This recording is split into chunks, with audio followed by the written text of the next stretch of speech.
Yeah, well, that's just like your opinion, man. Hello, good afternoon, everybody. It's the Irish Dude again. One thing I've tried to avoid so far in these chats or blogs or whatever you want to call them is being too topical. Probably done this for two reasons. Number one is I'm probably the least trendy person alive. But number two is I think if you are too topical, focusing on that trendy subject of the day, you date quicker. So I've tended to focus on stuff that's a bit more universal, a bit more applicable, and maybe has a bit more longevity to it. I'd like to talk today a bit about prohibition.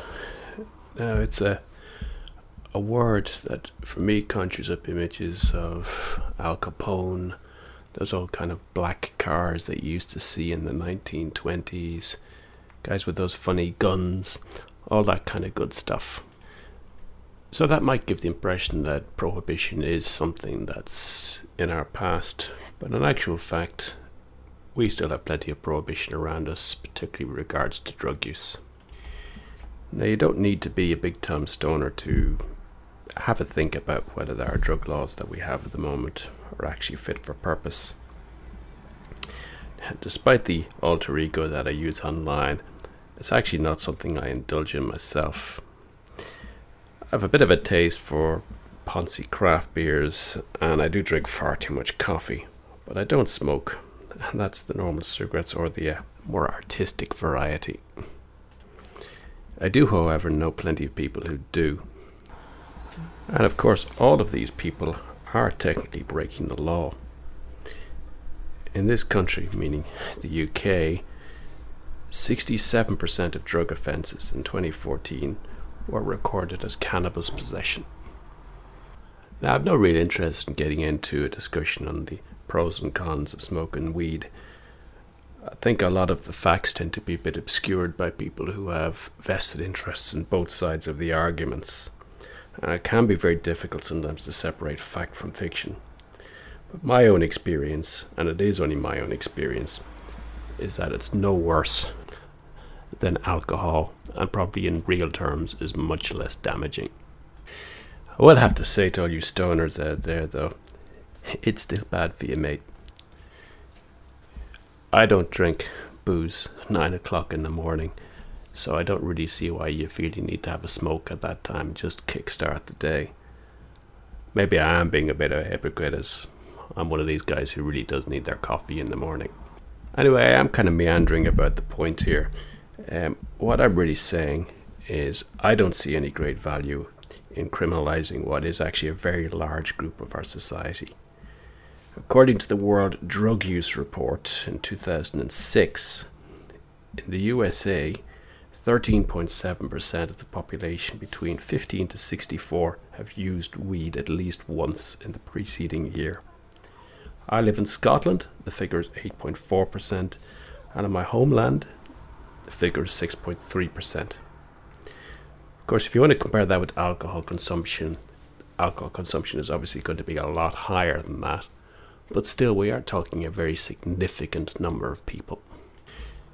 In the good old USA, of course, this criminalization of what is quite often a non-violent crime has had a disproportionate effect on the black community and poorer communities, which leads to huge levels of incarceration for people on what I would regard as relatively minor offences.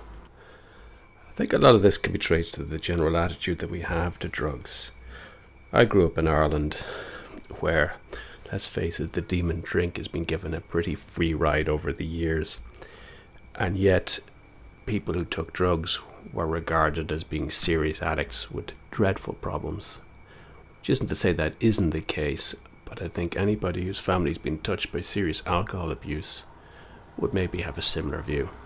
Internationally, the so-called war on drugs seems to have created a much bigger problem than it's solved.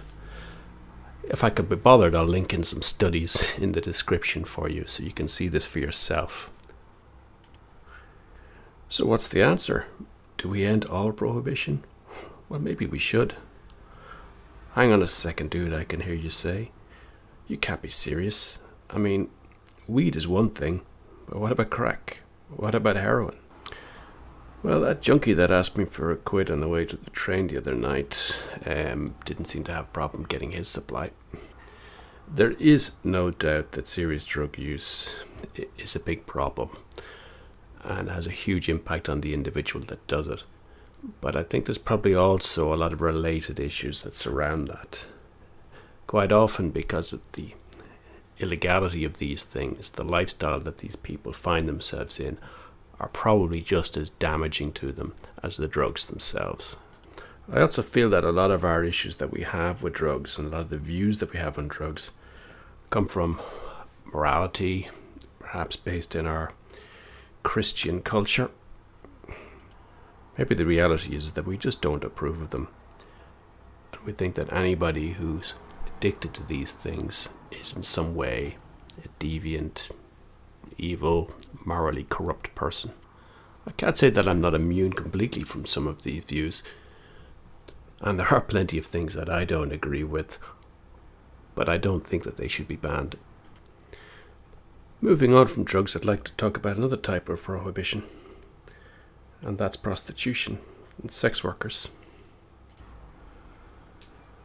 Now, reading at the subject, this is definitely just as divisive as the drugs issue, and I don't think anybody wants to see anybody trafficked into such things or forced to take this on because of drug dependency or other problems. But to me, I've never really understood why it's illegal. Again, I think it's coming down to a moral judgment. If anybody wants to get it, they can. In the same way, if anybody wants to get drugs, they can. The reality is that prostitution is going nowhere, and it's not called the oldest profession for nothing.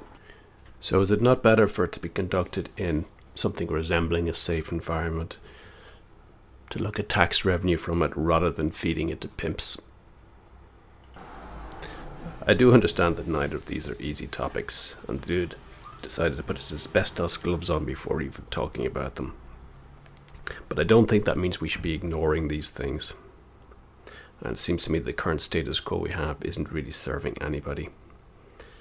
I'm not trying anyway to trivialize the impact of drugs on the individual or on anybody who's forced into the sex trade.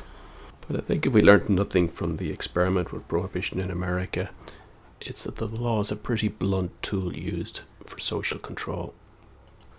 I think anybody who's known anyone who's been impacted by alcohol abuse know how damaging it can be, but nobody in the Western world in recent years has seriously considered reintroducing alcohol prohibition. I also looked at an article on legalizing prostitution in Business Insider, and I thought one of the posters actually summed it up quite well. He said, "Why is it illegal to pay for something that is perfectly legal to give away for free?" Anyway, as I always say, that is just my opinion.